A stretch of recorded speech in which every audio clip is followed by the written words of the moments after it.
Subscribe பண்ணுங்க. அப்படியே பக்கத்துல இருக்க பெல் ஐகானையும் பிரஸ் பண்ணுங்க.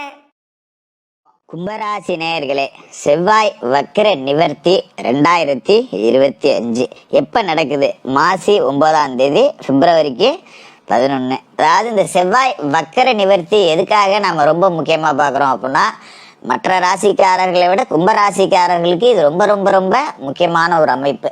என்ன காரணம் அப்படின்னு பார்த்தீங்கன்னா, நீங்கள் ஜென்மசனியோட ஆதிக்கம் அப்படிங்கிறதுல இருக்கீங்க. ஜென்மசனி இன்னும் கொஞ்ச நாளில் உங்களை விட்டு விலகி பாதசனியாக போக போகிறாரு. இருக்கையிலேயே ஒரு மோசமான காலகட்டம் அப்படின்னு நம்ம ஜென்மசனியை சொல்லலாம். இந்த ஜென்மசனி காலகட்டத்தில் செவ்வாய் பலமாக இருக்கணும். ஆனால் இப்போ டிசம்பர் மாதம் 2024 அவர் பலமாக இல்லை. ஏன் அப்படின்னு பார்த்தீங்கன்னா, செவ்வாய் உங்களோட ராசியை பொறுத்த வரைக்கும் 3வது வீட்டுக்கு அதிபதி. அதாவது 3வது வீடு அப்படிங்கிறது தான் தைரிய வீரிய ஸ்தானம் அப்படிங்கிறது. தைரிய வீரிய ஸ்தானத்துக்கு அதிபதியான செவ்வாய் பலமாக இருந்தால் தான் ஜென்மசனி காலகட்டத்தில் நமக்கு எப்பேற்பட்ட பிரச்சனைகள் வந்தாலும் சரி விடு பரவாயில்ல பார்த்துக்குவோம் அப்படிங்கிற தைரியம் உங்ககிட்ட இருக்கும். அது சாதாரணமாகவே இந்த சனி ஆதிக்கத்தில் பிறந்த கும்பராசிக்காரர்களுக்கு இருக்கும். உள்ளுக்குள்ளே பயம்னாலும் வெளியே காமிச்சு விட்டாங்க, பார்த்துருவோண்டா தீர்த்துருவோண்டா அப்படிம்பாங்க. கொஞ்சம் பில்டிங் ஸ்ட்ராங்கு பேஸ் மட்டும் வீக்கு அப்படிங்கிற மாதிரியே. ஆனால் இப்போ செவ்வாய் பலம் இழந்து போனதால் கடந்த டிசம்பர்லேருந்தே ஒரு விதமான நெருக்கடி இருக்கும். திடீர்னு என்ன பண்ணுறது ஏது பண்ணுறது, இந்த வேலை அப்படி கிடக்கு இந்த வேலை இப்படி கிடக்கு, இது இன்னும் முடிக்கலை, கடன் இருக்குது அடைக்கலை, உடம்பு ஒன்றும் சுத்தப்பட்டு வர மாட்டேங்குது. இப்படி எதையாவது கொஞ்சம் அப்படியே அச்சத்தோடையே அணுக வேண்டியது. ராத்திரியில் நிம்மதியாக தூங்குறதில்ல, எதையாவது ஒன்று கிடக்க ஒன்று நினச்சிக்கிட்டு தூங்காமல் கிடக்க வேண்டியது. காலையில் எழுந்திரிச்சு வேலைக்கு போகிற நேரத்தில் விடிய தூங்காமல் காலையில் 4 மணிக்கு தான் ஏன் தூக்கமே வந்துச்சு அப்படின்னு 8 மணி வரைக்கும் படுத்துருக்கிறது. அரை தூக்கத்தோடு எழுந்திரிச்சு ஆஃபீஸுக்கு போகிறது, அங்கேயும் போய் தூங்குறது. இன்றைக்கி லீவ் போட்டால் தேவலாண்டா அப்படிங்கிற மாதிரி உழைக்கிறதுக்கே மனசு ஒவ்வாது. படுத்தே தூங்கணும் போல இருக்கும், ஆனால் படுத்தா தூக்கம் வராது. இப்படிங்கிற நிலைமை தான் டிசம்பர் மாதத்துலேருந்து உங்களுக்கு ஓடிக்கிட்டு இருக்கு. என்ன காரணம் அப்படின்னு பார்த்தீங்கன்னா, செவ்வாய் உங்களோட ராசிக்கு 3வது வீட்டுக்கு மட்டும் அதிபதி இல்லை. முக்கியமான ஒரு விஷயம், 10வது வீட்டுக்கும் அவர் தான் அதிபதி. தொழிலே படுத்துக்கிச்சிரா அப்படிங்கிற மாதிரி இருக்கும். தொழில் மூலமாக 10 ரூபா வருமானமே வரல, ஏதோ சம்பாதிக்கிறேன் சாப்பிட்றேன் அப்படிங்கிற மாதிரி ஓடிட்டு இருந்தது. இப்போ அதுலேயே பங்கம் வந்துருமோன்னு பயமாக இருக்கு. தொழிலை ஏதாவது பண்ணி முன்னுக்கு கொண்டு வரலான்னு பார்க்குறேன், ஆனால் ஒன்றும் பெருசாக நமக்கு யோசனையே தோண மாட்டேங்குது அப்படிங்கிற மாதிரி இருக்கும்.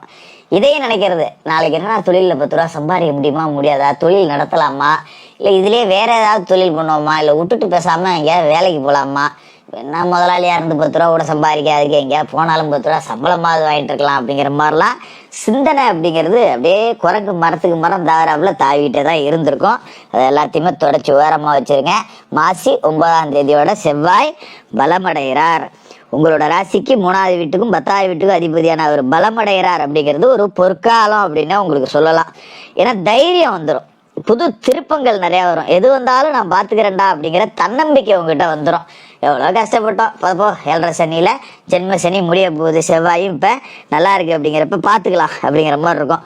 இதில் பெரும்பகுதி என்னன்னா அரிக்கடன் அப்படிங்கிறது இருக்கும் இல்லையா, அதை அடைச்சிருவீங்க. இதில் கொடுமையோட உச்சம் என்னன்னா, இந்த கும்பராசிக்காரர்களை பொறுத்த வரைக்கும் பிச்சைக்காரனுக்கும் கடன் இருக்கும், அன்றாடம் வேலைக்கு போகிறவனுக்கும் கடன் இருக்கும், தொழில் செய்கிறவனுக்கும் கடன் இருக்கும், பெரிய கோடீஸ்வரனுக்கும் கடன் இருக்கும். கோடிக்கணக்கில் சொத்து இருக்கும், ஆனால் கடன் வாங்கி வச்சுருப்போம். அந்த நேரத்தில் அதை அடைக்கிறதுக்கு காசு இருக்காது. நைப்புமாங்களா, என்ன ஒரு 50,000லாம் ஒரு காசுன்னு போன் அடிச்சுக்கிட்டு இருக்காங்க, என்ன இவ்வளோ சொத்து வச்சுருக்கோம் இவ்வளோ பணம் வச்சுருக்கோம், ஒரு 50,000த்துக்கு நம்பிக்கை இல்லையா அப்படிங்கிற மாதிரி தான் நமக்கு தோணும். ஆனால் அந்த 50,000 நம்மளால் டப்புன்னு விரட்டி கொடுக்க முடியாத ஒரு சூழல் உருவாயிருக்கும். இனிமேல் அந்த மாதிரி அரிக்கடன் அப்படிங்கிறதெல்லாம் தூக்கி கிடாச்சிருவீங்க. சாதாரணமாக ஒரு ஜாமான் வாங்கிட்டா சமயத்தில் இஎம்ஐ இந்த லோனுக்குன்னு கட்டுறது கூட நம்மகிட்ட காசு இருக்காது.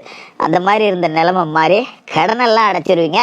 அது மாதிரி தொழில் ஒரு இடத்துக்கு நின்றுடும், அப்பா நல்லா இருக்குடா, இது போதும்டா, இதை வச்சு இந்த தொழிலை நான் ஓட்டிக்குவேன், இல்லை இந்த நிலைமையிலேயே ஓடிட்டு இருந்தா கூட எனக்கு சந்தோஷம் அப்படிங்கிற அளவுக்கு தொழில் நீங்கள் எதிர்பார்த்த வளர்ச்சி அப்படிங்கிறத தொட்டுடும். அதில் எந்த மாற்றமும் இல்லை.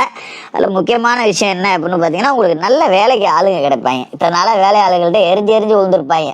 வீட்லேயே திட்டுவாங்க, நீ உங்ககிட்ட ஒருத்தனாவது வேலை செய்வானா, எல்லா பேரும் ஓடி போகிறான், எதுக்கு கத்திக்கிட்டே இருக்கு, சரி விட்டுட்டு போ அப்படிங்கிற மாதிரி வீட்லேயே உள்ளவங்களே நம்மளை சொல்லியிருப்பாங்க.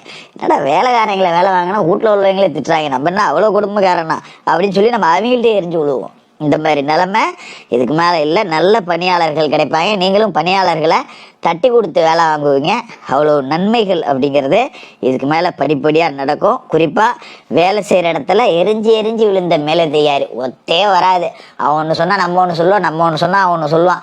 ஏற்றிக்கு போட்டியாக தான் இருக்கும். அப்படியே கொஞ்சம் நல்லா போயிட்டு இருக்க மாதிரி இருக்கும். எவனாவது நம்மளை கிடக்கிறதே ஒன்று கிடக்க ஒன்று சொல்லிவிடுவோம். அதால் பஞ்சாயத்து வந்துடும். உடம்பும் பிரச்சனை. இப்படி இருந்த நிலைமை எல்லாமே இதுக்கு மேலே சரியாயிடும். நீங்கள் கவலைப்பட தேவையில்லை.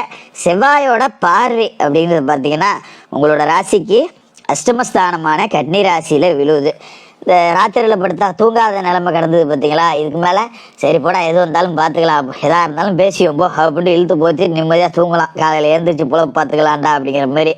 லாப வீட்டில் செவ்வாயோட பார்வை அப்படிங்கிறது விழுவுது. தனுசு ராசியில் காசு பணம் வர வேண்டியது வராமல் கிடந்தது, கொடுத்துட்டு வசூல் பண்ண முடியாமல் கிடந்த பணம், வராக்கடன், இது எல்லாமே வசூலாகிடும்.